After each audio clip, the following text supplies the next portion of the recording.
Bonsoir à tous et bienvenue dans le port de Vannes pour une nouvelle émission spéciale Semaine du Golfe. Émission, vous le savez désormais, diffusée sur France 3 Bretagne mais également sur France Bleu. Bonsoir Bruno. Bonsoir Isabelle, et ce soir nous sommes sur un merveilleux bateau, très très beau bateau qui participe à cette fête maritime du Golfe, le Morgenster, l'étoile du matin. En néerlandais, donc il vient des Pays-Bas ce bateau, évidemment. Il a été construit en 1919 pour la pêche à la voile, puis au moteur jusqu'en 1970. Ensuite, c'est devenu un navire-école qui a été entièrement rénové en 2006. Et ce bateau de 38 mètres de long, ce brick, fait désormais partie des grands voiliers que l'on retrouve lors des grands rassemblements et lors de cette semaine du Golfe. Et sur le Morgenster, vous le constatez peut-être, vous l'entendez aussi, il y a du vent. En tous les cas, les bateaux de la flottille 7, eux, sont en train d'arriver dans le port. Et pendant ce temps, eh bien, les visiteurs peuvent découvrir un autre très beau bateau, néerlandais lui aussi, l'Hydrographe. Il est sur le côté opposé du Morgenster. Et comme le Morgenster, il a reçu beaucoup de monde aujourd'hui, du monde aussi sur les quais de Vannes. Il faut dire qu'il y a beaucoup d'animations, des stands. Et parmi ces stands, il y a celui des Basques espagnols de la Factoria Albaola.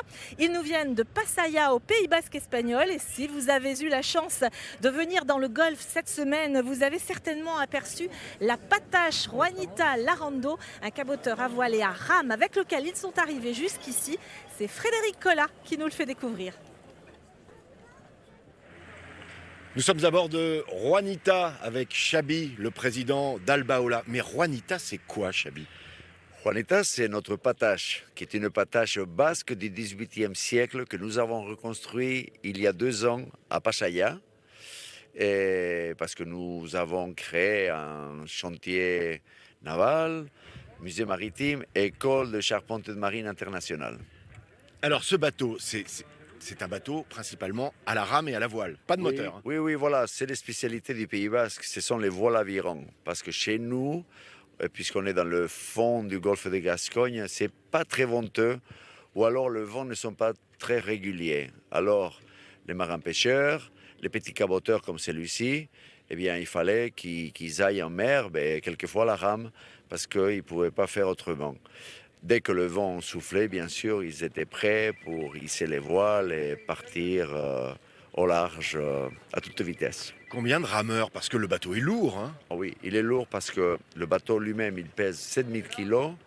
Mais après, il est lesté de 12 000 kilos, 13 000, en tout 20 000 kilos. Et c'est pour ça que nous avons 18 rameurs ici. Mais après, on a 2 voilotières assez grandes qui nous poussent très bien. Et voilà. Donc. Et qui vous poussent si bien que vous avez réussi à venir du Pays Basque par la mer. Ça vous a pris combien de temps? Alors, on a fait escale à Bordeaux parce qu'on a plein d'amis à Bordeaux. En plus, on est en train de faire le transport à la voile de produits du terroir. Et on a amené une cargaison de cidre du Pays Basque qu'on a débarqué à Bordeaux, mais que nous avons débarqué aussi à Vannes. D'ailleurs, c'est maintenant dans le stand et le cidre est à vendre. Combien de temps vous avez mis pour construire ce bateau? Parce que c'est un travail extraordinaire. Hein. Oui, alors ce bateau, c'est le travail de à peu près 2 ans de nos apprentis. Parce que, voilà, et chez nous, à Albaola, on construit les bateaux traditionnels de chez nous. Quelquefois, on construit des bateaux d'autres cultures maritimes aussi. J'incite tout le monde de venir nous voir, parce qu'on est à Pasaia, à côté de Saint-Sébastien. Et je suis ici aussi, à la Semaine du Golfe, pour faire la pub, parce qu'on a une fête maritime qui est à Pasaia, c'est l'année prochaine. Et d'ailleurs, c'est une fête qui est inspirée en quelque sorte de la Semaine du Golfe du Morbihan, à laquelle on vient chaque fois depuis 2009. Voilà, donc si les Basques sont capables de venir à toutes les éditions à la Semaine du Golfe, il faudra quand même nous correspondre un tout petit peu, n'est-ce pas? Eh bien, merci Chabi, l'invitation est lancée. On va voir si ça répondra. Peut-être l'année prochaine, on aura le retour. Merci, très bonne journée. Retour sur le Morgenster. Bonsoir Andoni Etchari, merci d'avoir accepté notre invitation. Vous êtes le président d'honneur de la Factoria Albaola qui a donc construit la patache, on vient de le voir. Il y a un autre épisode très important dans la vie des Basques, dans l'histoire des Basques, c'est la pêche à la baleine. À partir du XVIe siècle, les Basques sont partis, ont traversé l'Atlantique pour aller pêcher la baleine du côté de Terre-Neuve et du Canada, c'est ça ? Kenavo. Oui, ça remonte peut-être avant, mais enfin, en gros, c'est début du XVIe siècle, oui. C'est la morue et la baleine. Pas forcément indépendamment l'un de l'autre, complémentairement l'un de l'autre, puisqu'il fallait remplir les bateaux pour entrer. Alors, ils avaient des galions pour ça. Oui, alors il y avait le galion qui faisait le voyage, bien sûr, et le transport, tant des hommes que des marchandises au retour. Et malheureusement, un galion, le San Juan, oui. a sombré. A sombré, oui. Il a attendu trop longtemps parce qu'il rentrait normalement fin septembre. Il s'est fait coincer là-bas en novembre. Et donc, il a sombré à Red Bay, dans le Labrador, en novembre 1565. Alors, vous présentez ici à Vannes une chaloupe baleinière qui a été retrouvée en 1978. Oui. Alors, les archéologues, suite à des indications d'un chercheur, on peut situer le bateau là-bas au Labrador. Et tout excité, on commençait à remonter le bateau. Et à la fin, ils ont trouvé sous le bateau la chaloupe. Ça, ce qui était très important puisqu'on n'avait plus aucune coordonnée de cette embarcation. Alors ça, c'était en 78. Il y a eu, je crois, après beaucoup de recherches. Et en 2013, la Factoria Albaola s'est lancée dans la construction de la réplique du San Juan. Nous avions commencé par la réplique des chaloupes, puis, inattendu, mais on a pu commencer la réplique du San Juan. Donc le San Juan, c'est un galion qui fait à peu près 26 mètres de long. C'est une belle pièce, bien que sur l'eau, ça sera petit. C'est une belle pièce. C'est surtout un travail très intéressant puisqu'on arrive à non seulement à le reconstruire, mais à retrouver les gestes d'autrefois, les techniques d'autrefois. Et c'est très important. C'est ça, vous travaillez même avec les outils de l'époque, c'est ça ? Oui, parce qu'on ne peut pas utiliser beaucoup d'outils modernes. Là, si, bien sûr, mais il n'y a pas beaucoup d'outils qui peuvent intervenir. On travaille à l'herminette et... C'est un chantier qui mobilise combien de personnes ? Alors, il y a une quinzaine d'employés fixes à Albaola, plus les volontaires et apprentis se représentent en gros 20 à 30 personnes selon les saisons, disons. La mise à l'eau interviendra à quel moment ? Alors, on espère que ce sera pour le prochain festival de Pattaya, qui a lieu au mois de mai. Au mois de mai prochain. Absolument. Auquel nous attendons tous les Bretons. Pour lequel on attend les Bretons. Et donc, on espère que ce sera à ce moment-là, oui. Mais enfin, il n'y a rien de certain encore. Donc, ça veut dire plus de 10 ans de chantier, en tous les cas. Oui, c'est un énorme chantier pour vous. Enfin, il y a aussi le fait que ce n'est pas une commande, c'est culturel là, aussi. Donc, personne ne nous attend au bout, quoi. Et puis, pendant ce temps-là, on fait des entrées, on fait besoin d'argent, en fait. L'Hermione a tardé 18 ans ou plus, par exemple. Vous l'amènerez peut-être à l'occasion de la semaine du Golfe dans quelques années, oui, certainement. ce baleinier. L'idée première, c'est de retraverser l'Atlantique comme le bateau initial et aller au Labrador. Si on ne coule pas là-bas comme le premier, il y a des chances qu'on soit ici pour le festival, oui. Merci beaucoup, Andoni Etchari. On vous attend au festival Andaï et tous, à Pattaya. À Pattaya, on se donne rendez-vous à côté de Nonochia. L'invitation est lancée, merci beaucoup. Et c'est noté, merci beaucoup. Alors, dans la flottille des yolles dont fait partie la patache, dont on parlait tout à l'heure, il y a aussi la yole Droit de Cité. Et Isabelle, vous avez embarqué ce matin à bord de cette yole. Alors, Droit de Cité, c'est une yole un peu particulière à plusieurs titres. D'abord parce que l'équipage navigue en costume d'époque, l'époque Empire. Et ça, c'est lié à l'histoire, on va en parler. Bonjour Kenan Jaouen. Bonjour. Dois-je vous appeler amiral ? Non, pas du tout. Kenan, c'est suffisant et j'ai un uniforme de lieutenant de vaisseau. De lieutenant de vaisseau, important. Pourquoi ? Parce que cette yole, en fait, c'est la réplique du canot amiral de la frégate La Résolue, qui était un bateau de guerre, qui a été mis à l'eau, je crois, à la fin du XVIIIe siècle du côté de Saint-Malo. Oui, c'est ça. Donc la frégate La Résolue était une frégate de 12, comme l'Hermione, celle qu'on connaît plutôt bien, puisque une bonne partie de l'équipage ici a navigué sur l'Hermione aussi. Et donc la frégate La Résolue a été dématée. Et le seul canot qui restait pour aller demander de l'aide, c'était le canot de l'amiral qui était à bord, l'amiral Mieli. Et donc il a envoyé un lieutenant de vaisseau et 7 marins sur l'Aïol pour aller chercher de l'aide. Et malheureusement, les marins ont été pris par la milice pro-britannique. Et le chef de la milice a conservé l'original du bateau, a conservé le bateau pendant 150 ans. Sa famille l'a gardé. Et le bateau est encore existant au musée à Dublin. Et c'est ce bateau qui a servi donc de modèle à toutes les yoles de Bantry qui existent aujourd'hui. Il y en a 80, je crois, dans le monde. Oui, exactement. 80 dans le monde et là, on doit être entre 10 et 15 sur le Golfe. Alors cette réplique, évidemment, elle n'a pas 200 ans. Elle a été mise à l'eau il y a 25 ans à peu près. Un peu moins. C'était en 1999. Oui. 24. Donc juste avant l'an 2000 pour le défi des jeunes marins. Donc c'était la yole qui a été construite par des jeunes des cités en réinsertion, d'où le nom droit de cité. Et un chantier à Dawet. Donc c'est le dernier bateau qui a été construit à Dawet. Donc depuis, ce bateau navigue avec, donc on le disait, un équipage en costume d'époque. Et vous utilisez également des termes marins de l'époque.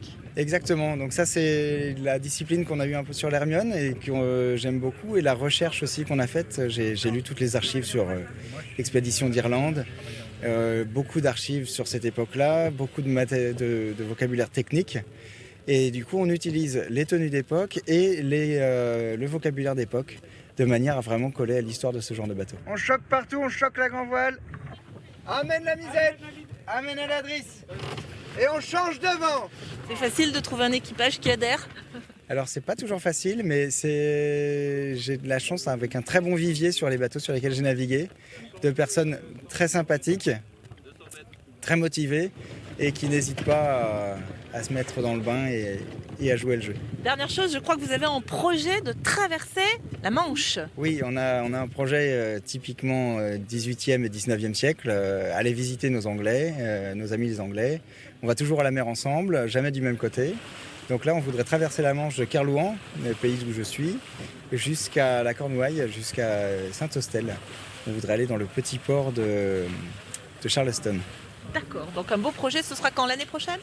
Dans l'idéal, ce serait l'an prochain, début juillet. Eh bien, en attendant, on vous souhaite une bonne semaine du Golfe, à vous et à tout votre équipage. Merci beaucoup, Kenan Jaouen. Merci beaucoup. Bonjour Jean-Christian Toiti. Bonjour à vous. Vous êtes président de More Air Wenedis, point 56. Point 56. Que je n'oublie pas ce point 56 qui est si important. Et vous portez un très très beau projet. C'est celui de construire le bateau de la ville de Vannes. C'est quoi ce bateau? Voilà, alors ça serait le bateau emblématique et patrimonial de la ville de Vannes. Et ce bateau sera une réplique du bateau des Vénètes. Les Vénètes étaient un des 5 peuples d'Armorique qui étaient là depuis très longtemps. Ce sont des Celtes qui ont suivi une immigration vers l'ouest. Les Vénètes étaient des commerçants, des agriculteurs, des éleveurs, et ils gagnaient leur vie en faisant du commerce avec des bateaux qui étaient des cargos, des vraquiers. En particulier, ils allaient rechercher le minerai d'étain en Cornouailles et en Pays de Galles, c'est-à-dire de l'autre côté, chez les Bretons, l'Angleterre, la Grande-Bretagne actuellement. Et ils faisaient donc ce commerce en suivant la ligne atlantique. Ils allaient jusque dans le golfe de Gascogne, transbordaient à partir de la Gironde leurs marchandises. Le minerai d'étain allait rejoindre le minerai de cuivre qui était vers l'Italie. Et avec ça, on faisait du bronze. Alors, il faut préciser qu'ils ont aussi livré bataille aux troupes de Jules César. Alors, quand Jules César est arrivé en Gaule, il a fait des batailles aux peuples qui l'ont un petit peu arrêté, mais ces peuples ont vite compris qu'il valait mieux être du côté du vainqueur que de se faire égorger.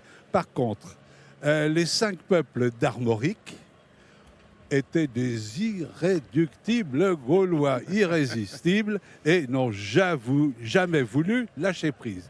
Alors, le bateau, en tous les cas, que vous souhaitez mettre à l'eau dans quelques années, si tout va bien, oui, vous avez déjà la maquette. Alors, il va ressembler à cette maquette-là. Donc, pour construire le bateau des Vénètes, dont nous n'avons pas d'épave à proprement parler, mais nous sommes référés à des épaves semblables que l'on a retrouvées en Angleterre, qu'on a retrouvées à Guernesey. Et nous en avons déduit de façon archéologique une maquette qui est là, qui est la maquette au 10e de ce que nous voulons reconstruire, du moins construire comme réplique de 15 mètres, qui sera emblématique et patrimonial de la ville de Vannes, qui représentera la ville de Vannes. Et qui va bien sûr naviguer, hein, c'est le but. Alors pour l'instant, vous n'avez pas encore assez de mécènes. On va lancer un petit appel pour ceux qui veulent vous aider.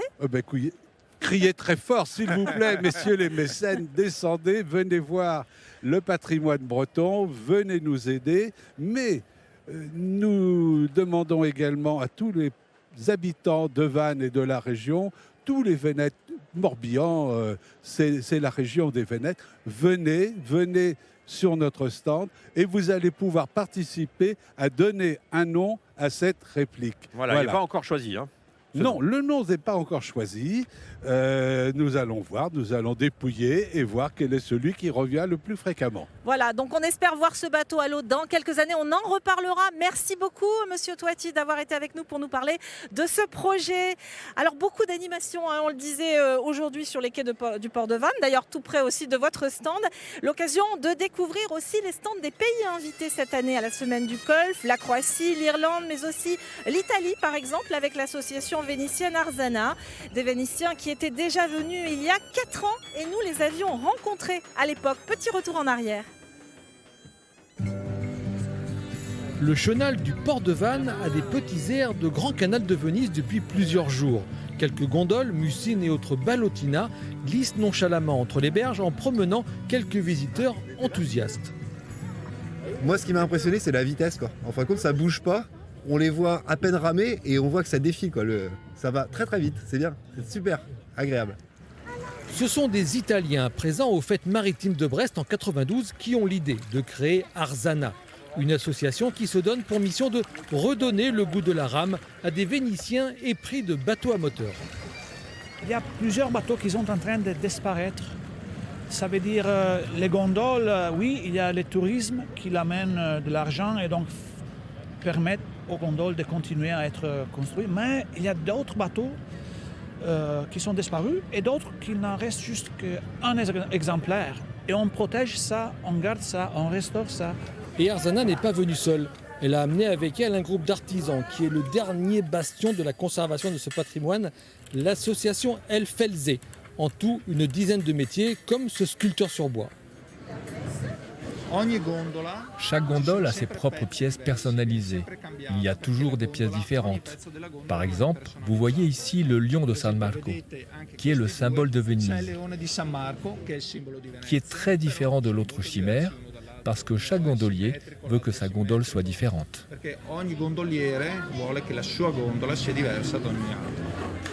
Un savoir-faire où la mémoire des mains façonne chaque forcola, comprenez la dame de nage, en fonction de son gondolier. Pour chaque position dans les différents types de bateaux, il y a des formes particulières.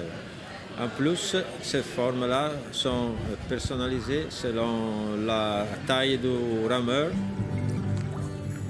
Et le Felze, c'est cette petite cabine sur la gondole qui abritait, entre autres, les aventures amoureuses de Casanova.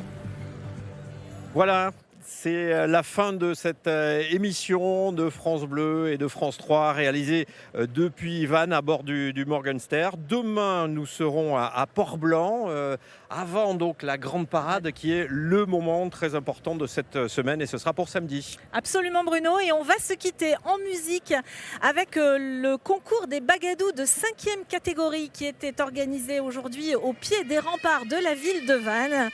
On va écouter le bagad de